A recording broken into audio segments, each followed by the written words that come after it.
Hello, welcome to World Building Wednesday. Of course, I'm DBJ if you're watching this, and each day we talk about a different subject. Although they tend to run together in terms of an overall theme, but today we're going to talk about coin and value when it comes to world building. Um, what can we and should we use other than the typical, gold piece, the coin in classic versions or every version of Dungeons and Dragons, or some kind of modern day dollar or futuristic credit or standard or chit or something like that. Should we, could we, will we use those things? Will players be interested in it? So let's talk about it. Using coin and value in a world can seem a little bit boring because it's not something that naturally comes across as exciting. As it doesn't really involve, on the surface, doesn't really involve combat. There is some social interaction, but really it's just more like going shopping. And then, as far as the environment goes, it's not really a big deal. But I tend to think that that's far from the truth. You can really squeeze a lot of story out of coin and value. So let's get to some definitions. First of all, using coins as a standard in your world. One of the things that when you start to break it apart, using a one standard in a very large world to measure the value of something it tends to remove one from the being immersed in the realism of that world. So for example, in our world, a modern day world, we have here in the States, we use the dollar, and we can kind of eyeball things as to their value by using the dollar. Oh, I think that's expensive. I think, $20 is too expensive for that meal, or $50 is too expensive for that shirt. $35, wow, that's cheap to buy that lawnmower or something like that. And we can move that dial up and down based on things that we find are valuable, that we need, that we want, service that we need, that kind of thing. But as we travel around the world, there are many cultures that don't use the dollar as a standard.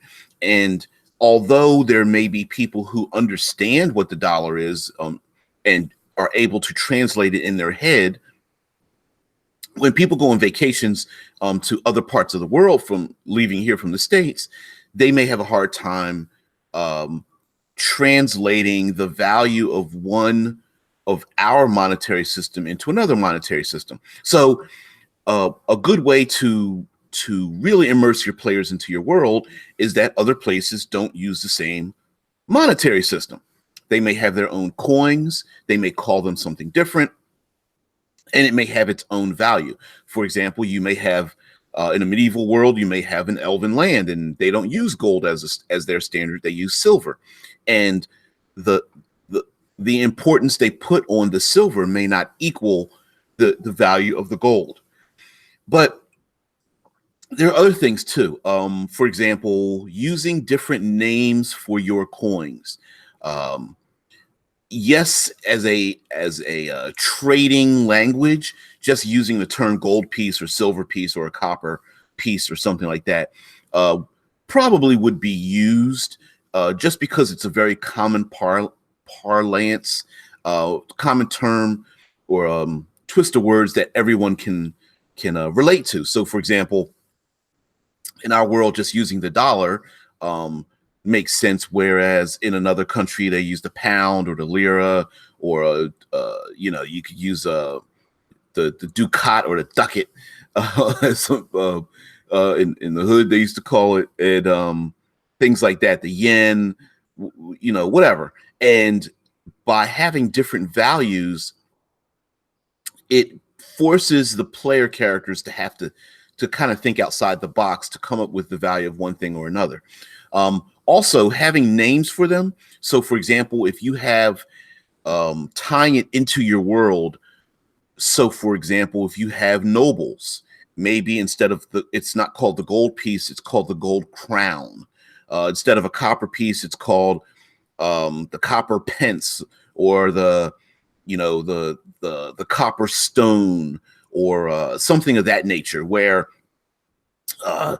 gold dragons, anything, any way you can come up with making it unique to your world.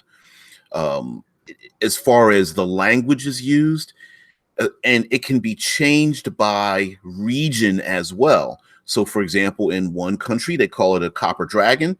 In another one, they call it the copper crown. And it could be based on what that world is about. So if you have a monster land, it could be called the copper snake or something, or the copper Medusa, the silvered horn, the platinum fiend, or something of that nature. Also, something we tend to forget is that when it comes to coins, who bothered minting those coins in the first place, right? So if there's an image on the coins, they have a particular shape, and they may have an image, and then it came from somewhere. So do you have mines set up in your world where they are minting those coins, or taking the raw materials and making them into coins? And are the coins old and ancient, or are they modern and shiny? So you can use that even as a method of using coin in your world. Also, where did the coin come from? If the player characters are snatching coins out of old crypts and vaults, are those crypts and vaults related to important people such as ancestors or ancient beings in your world? Yeah. Elise C says, good morning. Good morning, everyone. Live and let dice. What's going on there? So good morning. So we're just talking about a coin and value, and just shaping it into your world. So for example, let's say the player characters go to 3 individual places to get gold pieces. They've acquired them. So they went into an ancient crypt. They got some gold pieces there. They went to a foreign land. They got some gold pieces there. And then maybe they have gold pieces from their place of origin. All right. Even if all those coins are of the same value, people may look at those coins, and having those coins in their pocket may indicate how people treat them. For example, if they raided an ancient crypt of a legendary hero, they may be looked at criminals, people may not look at the coin as value. They're looking at it like, you're a thief. You're a grave robber. Well, what are you doing going out into the crypt of our ancient hero? We know those coins are from, thousands of years ago.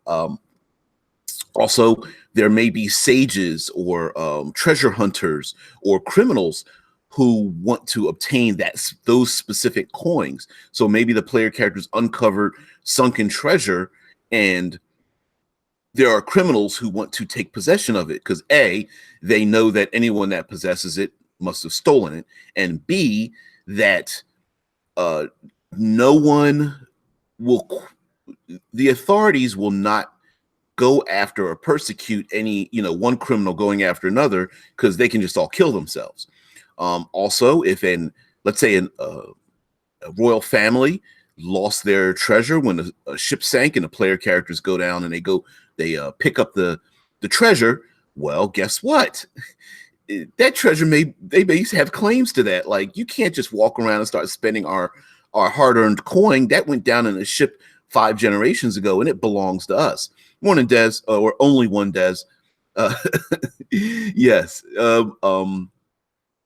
Went to a graduation yesterday for my nephew, so very happy about that. So yes, now I know who only one Des is. Thanks for being up at the crack of dawn here in the States. Anyway, other things about coin. Coins do not have to have the same round shape. They can be squares and ovals, and they can be chunks. They can have holes in them. They can have the symbols of stars and moons on one side or the other. They can have an angel on one side and a demon on the other. They can have some kind of like undead face on one side, and they can have a saint's face on the other based on your world. They can be square and triangular. They could click together. They could stack together and become long rods if you wish. What's going on, Khan? Finally got to watch you live here in Rio de Janeiro. It's 7 a.m. Jeez. Well, thanks for joining. And yes, I read your comment the other day. Khan, comrade? I'm going to call you Khan for right now. Wrote in a message talking about making a suggestion. I read all the comments. I'm not necessarily able to comment on all of them, but I did read the comment about coming up with the fact that making humans the enemy, because I tend to talk about monsters and beasts and goblinoids and things like that, but humans are probably one of the worst. We're like a virus. We spread over everything and destroy a hell of a lot. And every once in a while, someone pokes their head up and becomes changes things and becomes a great hero and makes us all proud to be human. And then we start to cycle all over again by being pretty brutal and sadistic to each other. So anyway, we're talking coin and value. So changing the name, changing the shape, changing what it's worth, which can be a little complicated if you don't make a little chart for yourself about what one thing is worth versus another. And of course, we're going to talk about non-coin value. Tesla Ranger says some coins can be broken up, like Spanish doubloons, into pieces of 8.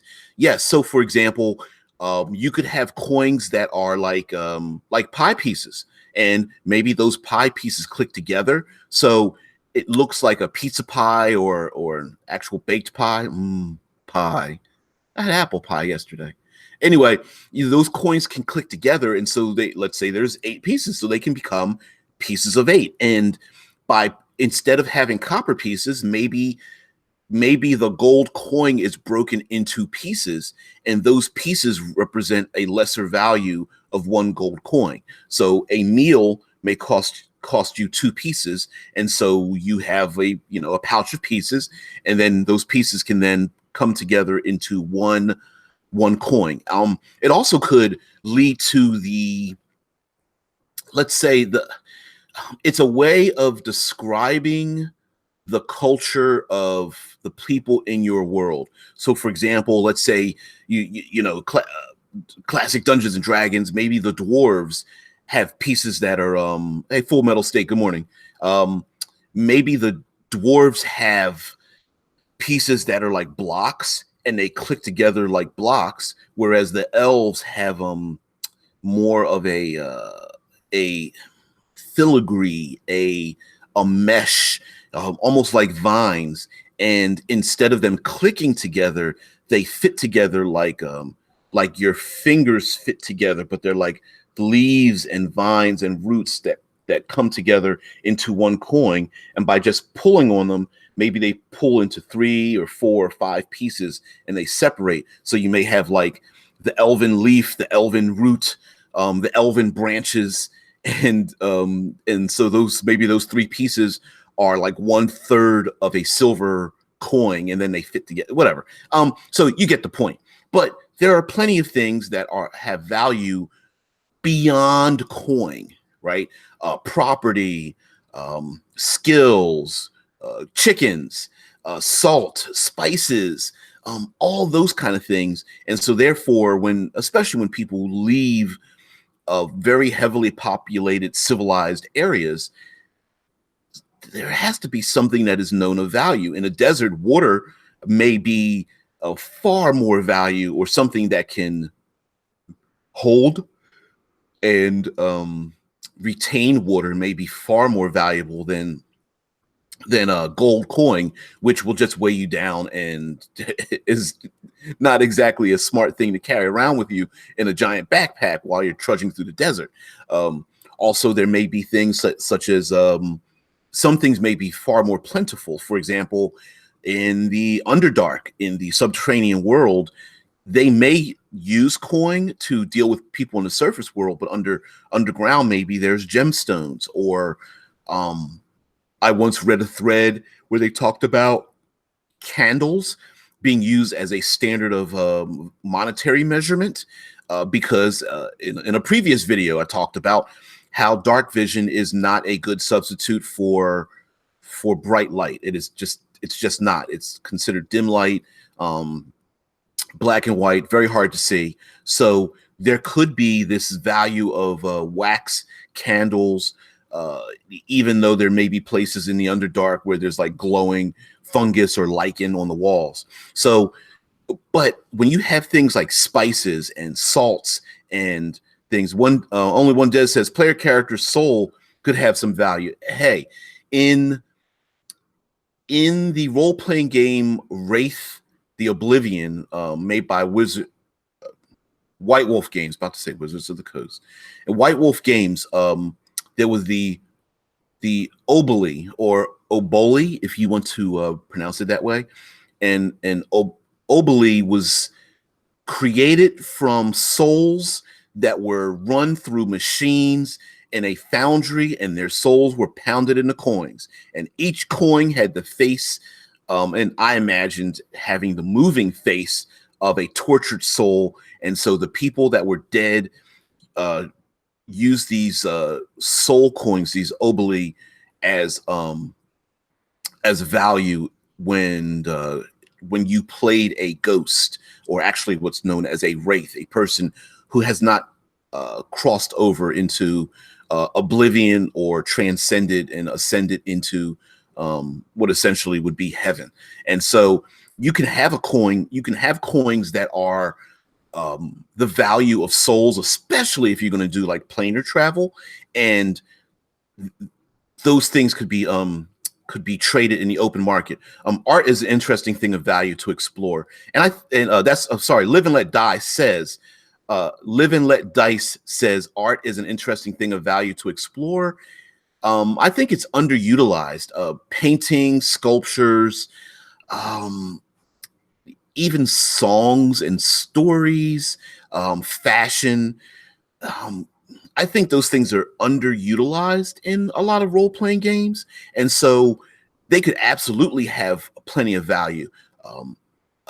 Even today, like art, the theft of art, could be in and of itself a heist game, and having to steal art, roll it up, stick it into a tube, and have to escape the authorities. And now this very, this painting worth 10,000 gold pieces, and the value keeps going up as someone wants to obtain the one painting of this grand hero or this noble family or something. And of course, it depends on who created the art.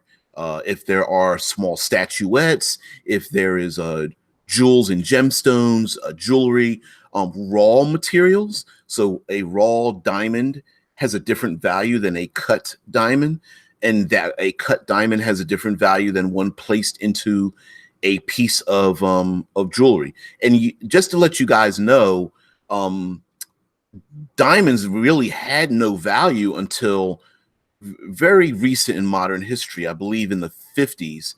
And the De Beers Company to this day is harvesting diamonds and hoards diamonds to manipulate the rarity of diamonds, and thereby manipulating the value of diamonds. So you could have like turquoise or rose quartz or tiger's eye or something of that nature as a gemstone have a particular value in your world. And those who find caches of those things in the subterranean world, or through mines or strip mining or something like that, may disrupt the economic balance in the world, and someone may try to stop that person or collect them from that person or steal from them. Also, we tend to hand wave away carrying around tons of coin. And if you've ever tried to carry around to like $20 worth of quarters in your pocket, and you go to a laundromat or something, it's a pain in the ass, right? Now imagine that imagine thousands upon thousands of coins. There's just no way you can carry that stuff efficiently. Yes, it's durable, but other than that, there's too many opportunities to drop it, spill it, be noticed because people can hear it. You know, it's the classic pirates in the pirate's chest with nothing but like gold coin and gold cups and um, jewels inside of it, and they're like, "Yay, we're rich!" And then all of a sudden, everyone's looking at each other because where do you put it? You can't carry it around. You got to bury it somewhere. Well, where do you bury it? Now everybody knows where you buried it. You know, do you hide it by a tree? Are there banking institutions? Can you? Elise says, "Hold on while I pull up my wagon full of coin." You know, I mean, yeah, okay. Just imagine parking a wagon full of like 10,000 gold pieces outside. All right, so let's see. I know there is a way to measure how many coins take up space and weight. I'm sure there are plenty of websites. I believe 50 coins is a pound. So 500 coins is 10 pounds. 5,000 would be 100 pounds of coin. Yeah, Elise says it would not end well. Go ahead and park a wagon full of coin outside. You turn your back. You don't even have to turn your back. Park in the wrong neighborhood, and people will just steal it out from under you. They'll just knock everything over and start snatching as much as they can. And go ahead and hire some henchmen. Let's see how loyal they are when you're paying them, 20 gold pieces, and they've got tens of thousands of gold pieces that they're protecting. I don't think so. People are mercenary, and it doesn't necessarily mean they're doing it because they're evil. Maybe they're doing it to support their lives or something. Tesla Ranger says don't forget to hire the security, but now you have to. Now here's the deal: that having money costs you money. So how much do you pay security to ensure your security is secure? There are many people who would pay to find out what it is they can use, and maybe as a blackmail or threats against your own security, to find out as much information as they can to either have them have a lack of security or find out who you are. Who are these player characters with all this gold? And then that becomes a value unto itself. So let's go into, there's the value of information. We mentioned art before, salt, spices, barter, such as like chickens or cows or goats or something. There's also the value of information. And all of these things can lead to adventure, right? So people come into town, they're not the player characters. They come into town, they're extremely rich. They have a giant haul.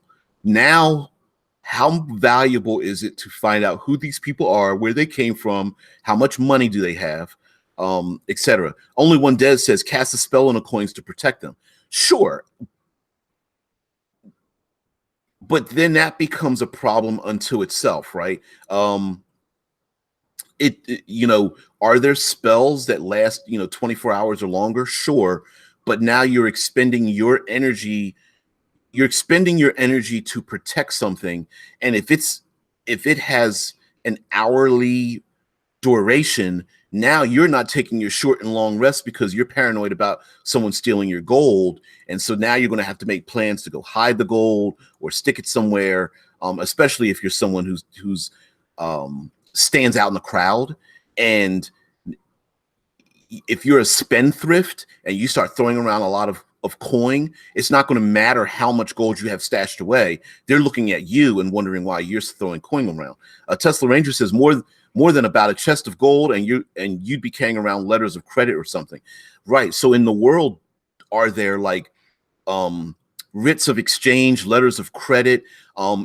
Essentially, the dollar, the paper money we use, is a promissory note of the value of gold that it represents. So money isn't necessarily its value. It represents, I promise that this piece of paper represents a value that exists somewhere else. Of course, we all know that none of that exists any longer, and that money The money that we use today is like a collective illusion. We all accept it, right? Tesla Ranger says, put it in my account. So are there banks? And sure, maybe there's dwarven or like gnomish banks. Maybe everyone trusts the halflings because they have a better, credit rating or something. Maybe if you deposit your money into some kind of banking institution in your world in one place, they write you a letter of credit, and then you take that letter of credit, which is, adorable. You roll it up, you stick it in your pocket or whatever, you put it in a scroll case, you take it thousands of miles away, you get to the other side, you pull out your letter of credit that says, hey, it's worth 5,000 gold, and then they give you your 5,000 gold on the other side. Full Metal State says, good point, Tesla. Parchment can be very valuable. Imagine a forger running rampant until, oh, no, this is the deed for the bar. Yes, deeds, land, property deeds, of course. And then here we go with the adventure, right? Forgery. Are the player characters intent on forging someone's paper? So you can have a heist where the player characters must break into a location or steal a piece of paper off of a noble or something, take the paper, get it to a forger, or maybe the forger is in the party, copy that piece of paper or that signature, put the piece of paper back where it belongs, and then take that now new piece of paper and use that as a value unto itself to extract some kind of value. Also, there's this idea of having like a noble or royal seal, medallion, or writ of passage. Often I imagine this is given away as a thing that a player character or maybe guards or other important personages are able to carry, that is given to them by someone noble, and then that allows them to have some sort of value wherever they travel. So imagine a knight is gifted this seal.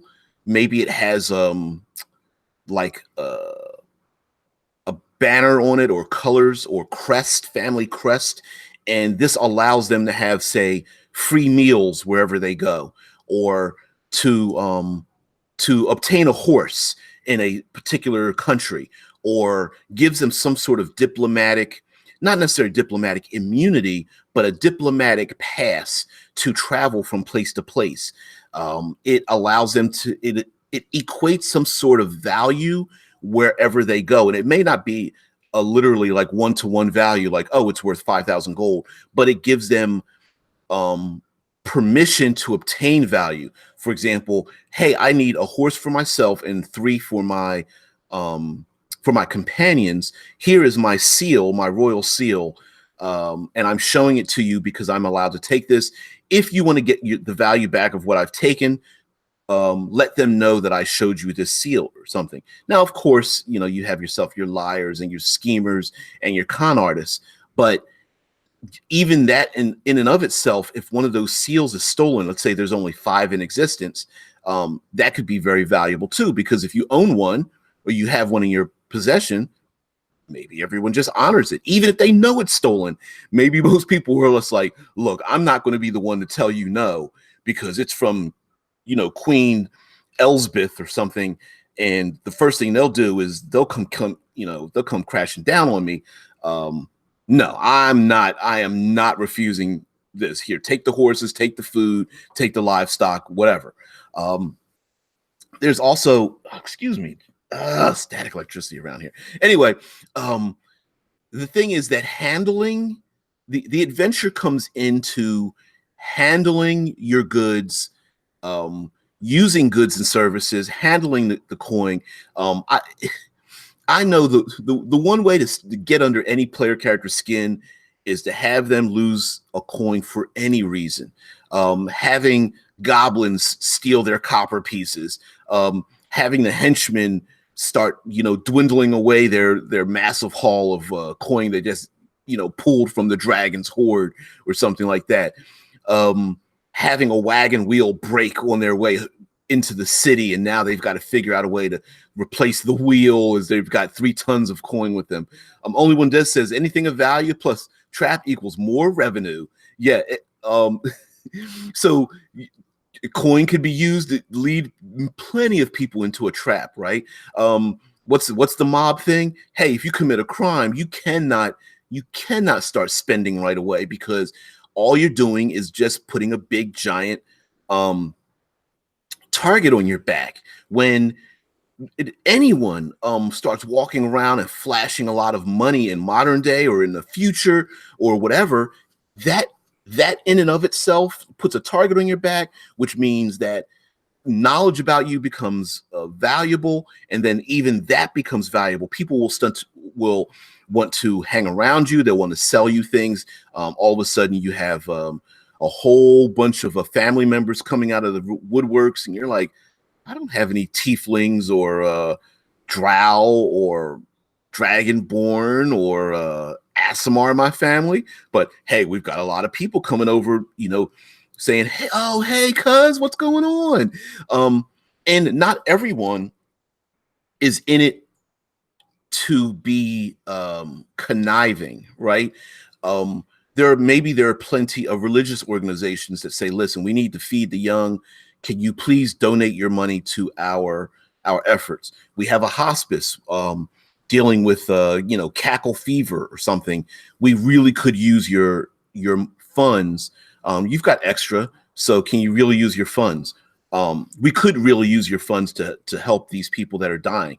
Also, there's no guarantee that when you were poor before you left to go adventuring, and that hat that you always wanted to buy with the feather in it cost you 1 gold piece and you couldn't afford it then, there's no saying that when you come back into town and they look you up and down, they go 50 gold. And you're like, dude, it was 1 gold before I left. I just got back. Why is it 50 gold? And they look you up and down like, you can afford it. 50 gold for you. Right?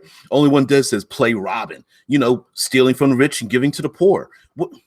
What a classic, great way to have an adventure, right? You're playing Robin Hood, man. The adventure is okay. Somebody's going to play a Bard of Whispers. Somebody's going to play a rogue. We've got a bunch of rogue archetypes that you can pick from. Maybe a rogue trickster, rogue scout, or whatever, rogue assassin. You're going to pick a sorcerer or a wizard that's got like illusion and dark powers, and all we're going to do is just play people who steal from the rich and give to the poor.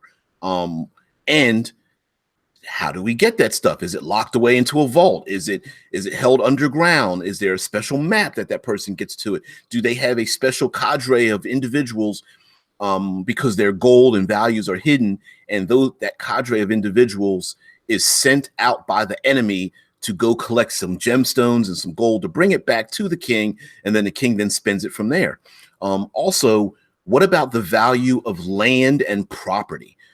Land and property is often given away in large portions. So, for example, anything above, let's say, 1,000 gold pieces may not be given away as gold in and of itself. If for no other reason that, not only could people not physically handle it, because where would you put it? But maybe some people can't count that high. Illiteracy is a big thing in the world. We can hand wave away the illiteracy. But that doesn't mean that people want to sit there and start counting out 5,000 gold coins. Most people don't want to count out 5,000 quarters. So at a certain, there's a certain point when the physical act of dealing with coins is not practical at all for any reason. Having 5,000 gold coins in a chest in a common business is asking somebody to break in and steal it, or to threaten the individuals or business owner or family that has it, and then giving it up through threats of violence. And that kind of thing, either extracted by criminals or the local thieves guild and what have you. So instead, land can be given away. So these parcels of land are each worth 10,000 gold. You're a great warrior, and you've protected this land. We're going to give you 5 parcels of land, each worth 10,000 gold pieces apiece. Have fun. Go build something on it. Make babies and build a house and whatever. And then maybe the player character is looking around like, I really wanted the gold because I wanted to buy a magic item, which we're not going to get into buying magic items. I'm sure you guys already know from hearing me talk what I feel about like magic item stores. But anyway, getting back to the value of something. Also, the value of something can change based on seasons. It can be based on the changing of the guard. Let's say there's nobles or guilds. There's economic changes too. So when adventurers come into a small town and they start flooding it with tons of gold, prices will go up. That loaf of bread that was like 3 copper is now 25 gold pieces. It's because everyone can afford to pay 25 gold. Bread's worth 25 gold now. Everyone's flush with gold, so pay up. I'm not going to sit back and bake my bread and then let you guys walk around all rich while I'm still charging copper for it. Get out of here. Live and Let Dice says, really cool way to make some interesting NPCs is landowners or people that can move 5,000 pieces of 5,000 of gold pieces. So, for example, using that idea, absolutely, that NPCs and landowners may represent the value of gold. So you can't just walk around with it. What you need to do is make deals with, befriend people, and those landowners then may become in league or devoted to those who are the new landowners. So, for example, let's say the player characters go on a big adventure. They come back. The king says, "Great, this parcel of land now belongs to you," and there are people living on that parcel of land. So those farmers now are tending crops that represent a extreme amount of value, and so now the player characters now have to protect their value. They need to protect the people there, and those people expect protection, right? They're sitting on this valuable land, but they're not warriors. They're not killers or spellcasters or something like that. So they're expecting the player characters to protect them, because if they're not, guess what? All that value goes up in smoke in their lives too if they're overrun. And an enemy may understand, an adversary may go, oh, these new player characters are the new landowners. Oh, they're pushovers. They're always out going underground or going to other planes of existence. When they're gone, we'll just start raiding the farmlands, because the last guy, he hired an army to protect the farms, but these player characters, they're more concerned about getting magic swords and stuff. So when they're away, let's go ahead and smack the farmers around and steal their stuff, and then let's disappear into the wilderness before the PCs get back. That absolutely could represent a lot of things. Also, land is often exchanged in terms of conquests. So, of course, one country fighting another country. If there's a loser, the loser gives up some land. That land may belong to the PCs or some kind of adversary. That land is given over to the enemy. And so maybe getting back that land from the enemy might be important. Maybe there's more importance placed on the deeds of the property versus who actually owns the land. So if you've got the paper, you own it. Doesn't matter whether it was stolen, doesn't matter if you found it. And so there could be kind of a comedy of errors as these pieces of paper are passed from person to person and place to place. Maybe the enemy of the PCs throws it in the air and a gargoyle snatches it and flies off into the distance. And the player characters are like, oh man, now we got to go after the gargoyle. He just flew away, or something like that. So that could happen. Also, what is on the land? So let's say the player characters are given land and they go, it's just an open field. We hear there's gold down there. You might have to start digging for it. And maybe the dwarf in the party is like, sweet. And everybody else is like rolling their eyes like, oh, I wanted to go adventuring. I didn't want to have to take care of this kind of stuff. So yes, coin and value can mean lots of things. It could be based on where people live. So, for example, salt is used to preserve foods, and that may be necessary in a place where food items are very hard to obtain. Um, Spices are another thing. Maybe food is rather bland, and exotic spices, are people love to eat. People will eat and commune over meals. Very good way of using spices as a value. People like to drink, so they may drink tea or wine or mead, or any other kind of alcoholic beverage, or coffee. And so maybe teas and coffees are very valuable. Hookah, the the smoking pipes, that where there's got the boiling liquid. I'm not exactly sure how it works, but it's the boiling cauldron with the tubes that you can breathe in the effervescent materials inside that make you high, maybe, or has a certain taste to it, or puts people into a particular kind of mood. Might be very expensive, and it may be very valuable. And those who have a particular hookah blend may be seen um, as someone that you want to do business with, and put everyone into the right frame of mind. So um, obtaining gold, obtaining value, fighting over art, finding people who can mint coins, and bringing them to a larger city, saving someone who is an art dealer who's been kidnapped. You can come up with all kinds of story ideas other than creatures sitting on top of a chest of gold.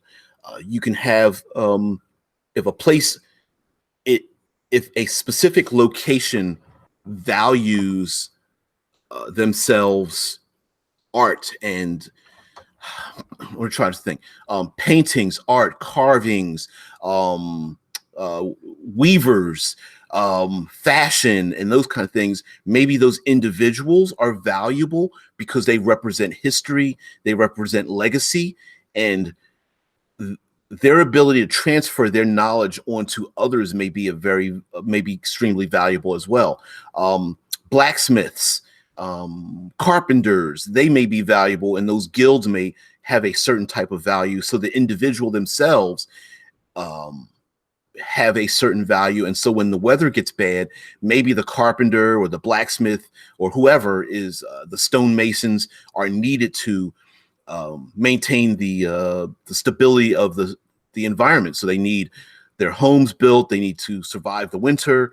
We need to protect these individuals. If you kidnap them, they're worth tens of thousands of gold hours, and we need to get this individual back so they can train the next generation of orphans or whatever that are part of the guild, so that society can continue on. Maybe something is missing in this particular environment. So let's say it's a freezing cold, and there's a small material, maybe just a pinch, that is able to light a fire, and that in itself could be worth 100 gold pieces. Being able to very easily light a fire in a place that is in the Arctic Circle or something like that could be far more valuable than a pouch full of gold when you can't transfer it to anyone. So anyway, gold and value, just thinking of some different ways. This is just a world building thing.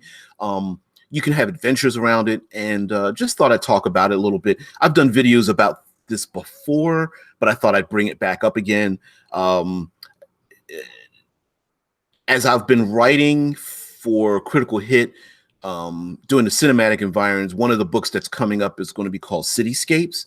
And Cityscapes will talk about the value of coin, how different communities consider coin, alternate methods of transferring large amounts of money. Like I mentioned before, like writs of value, deeds for land, promissory notes, things like that. Gold bars are another way that, instead of coins and just thousands of coins, maybe they're melted down into gold bars. Those gold bars are then carried from place to place. The gold bar is then melted down into coin when it gets there. that kind of stuff. So anyway, I'm DBJ. I'm going to end it right here. We can go on and on. Guys, thanks you for joining me. Elise C, Tesla Ranger, Only One Des, Full Metal State, Live and Let Dice. Live and Let Dice, let me know if you have a YouTube channel. I know RP Gamer does, and he joins in the live chats quite a bit. He has a YouTube channel, really cool. Love his ramblings. Yeah, let me know if any of you guys have your own YouTube channels.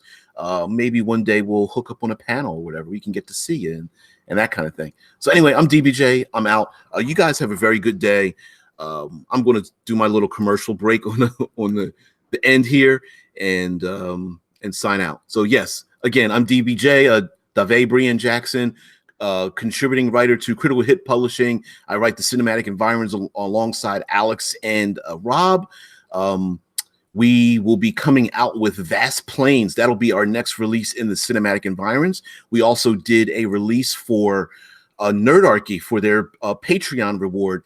That'll be listed in the details below. Check out their review from Nerdarchy. We're one of a number of contributing writers to their endeavors, and we will also be releasing adventure keys. We will try to release them every 2 weeks. The adventure keys are 3 to 4 page adventures that you can insert into your world. They have a number of sections, and each section has a random elements that you can mix and match together so that these adventures could be used over and over again. They'll have NPCs, locations, hooks, goals, trappings, complications, changes, those kind of things. So anyway, you guys have a very good day.